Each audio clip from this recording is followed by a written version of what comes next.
오공주 상식TV 오늘의 드라마는 믿음에 대한 의심, 넷플릭스 드라마 지옥입니다. 사회의 아픈 구석만 쏙쏙 잘도 파내는 연상호 감독.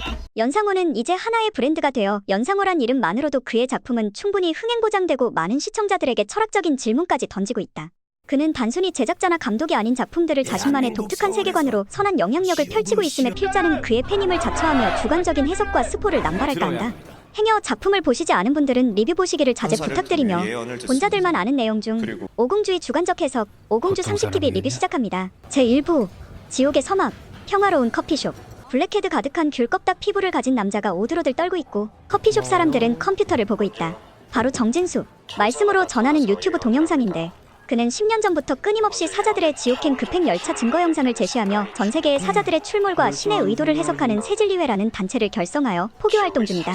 커피숍 일행들은 믿나 안 믿나 갑론을박하던 중 시공간 포털 차원 이동을 통해 이 세상 비주얼이 아닌 울퉁불퉁 차차차 3명의 사자들에 의해 준영우는 인권 무시 엄청난 고통을 가해진 후 처참하게 태워지게 된다. 사람들은 이 광경에 패닉이 오고 외국에서나 있던 자료, 우리나라 본인의 일이 아닌 것 같던 4차원의 오컬트적인 이야기들이 현실로 받아들여지게 되며 핸드폰으로 마구 전송되어 나라는 팬데믹에 빠지게 된다. 지옥의 진경훈 형사. 급진적 행동 지시를 내리는 화살촉. 오늘도 느긋하게 경찰 브리핑을 지각하시는 진경훈 형사는 사건의 보고를 주고받는 회의 현장에서도 검색력을 통해 정진수와 화살촉의 연관성을 의심하며 사건 현장을 찾는다. 사건 현장으로 이동 중 동료 형사에 차라리 신이 있어 인간을 버렸으면 좋겠어요. 우리가 잡아다주면 뭐래? 증거불충분, 심신미약 등 오만 이유를 대고 법이 다 풀어주는데 이라는 불만을 토로하자 정진수는 우린 형사야 잡아다주는 것까지만 생각하면 돼. 처벌은 우리 몫이 아니야. 이 대사는 가장 중요한 키포인트를 쥐고 있다. 인간이 죄진자를 벌하는 법의 무력함과 신의 세계의 염라대왕이 직접 인간계에 개입하는 시각의 차이를 인간들이 어떻게 해석하느냐의 차이를 보여준다. 연상호 감독은 아주 직설적으로 포스터의 주제를 이렇게 적고 있다. 살인인가 천벌인가? 천벌로 보는 인간적인 시각과 살인으로 보는 지식인들의 객관적 시각 차이, 그리고 그 사이에서 인간들이 만들어가는 세상. 준영훈의 저승사자의 개입, 살인사건은 그렇게 인간계에 가장 중요한 키워드를 던져놓았다. 준영훈의 사건 현장에서 포교 활동 중인 정진수를 만나게 되고 정진수와 진경훈은 둘의 시각의 차이에 대한 썰전을 벌이게 된다. 정진수는 신이 인간이 더 정의로워져야 한다고 말하고 있고 이는 신이 내린 천벌이라 말하지만 진경훈은 그 신은 인간의 자율성을 믿지 않나 보죠? 라며 반박을 한다.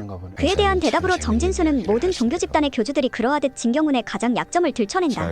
바로 전처의 죽음. 억울하게 죽었지만 법의 처벌이 너무 무능해 항상 응어리져 있던 그의 울분을 들춰내고 진경훈의 미성년자 딸조차도 정진수의 신도로 만들어 말로만 봉사활동인 그의 세계에 발을 들이매 진경훈의 분노를 자아낸다.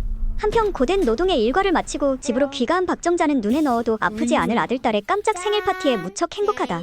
가장 행복한 그 찰나에 그녀는 천사의 고지를 받는다.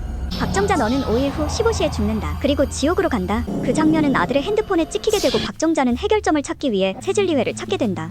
그리고 딜을 마친 후 자신의 권리를 보장받기 위해 소도의 변호사 민혜진을 찾게 된다. 지옥을 보는 관점 차이를 대비적인 시선 처리를 통해 보여주는 인물도 그리고 박정자의 시연을 위해 모인 등장인물들 진경훈 형사, 소도 변호사 민혜진, 새진리회 정진수, 박정자. 박정자는 자신이 시연을 당할 경우 미래가 없어질 아이들을 위해 새진리회의 시연 생방 조건으로 30억의 딜을 하고 이를 무사히 전달받고 아이들의 안전을 위해 민혜진을 찾는다. 민혜진은 저승사자들의 고지와 시연이라는 이 처벌 방식을 회의적인 입장으로 보려 하지만 그들의 앞에서 박정자의 시연을 직접 목격하게 되고 새진리회를 따르는 화살촉의 성난 단체들의 공격을 받음에 일어난 현실을 받아들일 수밖에 없게 된다.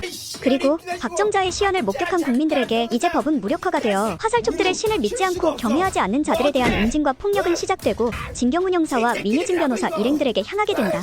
신의 고지와 시연 과정을 지켜본 진경훈의 분노 역시 더 커지게 되며 정진수를 찾아 헤매게 된다. 정진수는 진경훈을 도발하려 진경훈의 딸을 이용하게 되고 그들의 무력감 앞에 일어난 반전.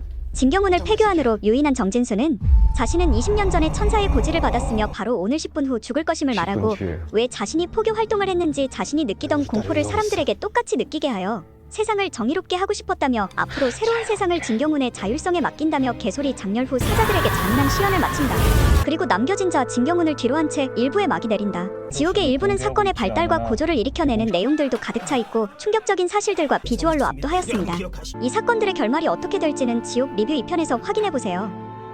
오공주 상식TV 구독과 좋아요 부탁드립니다.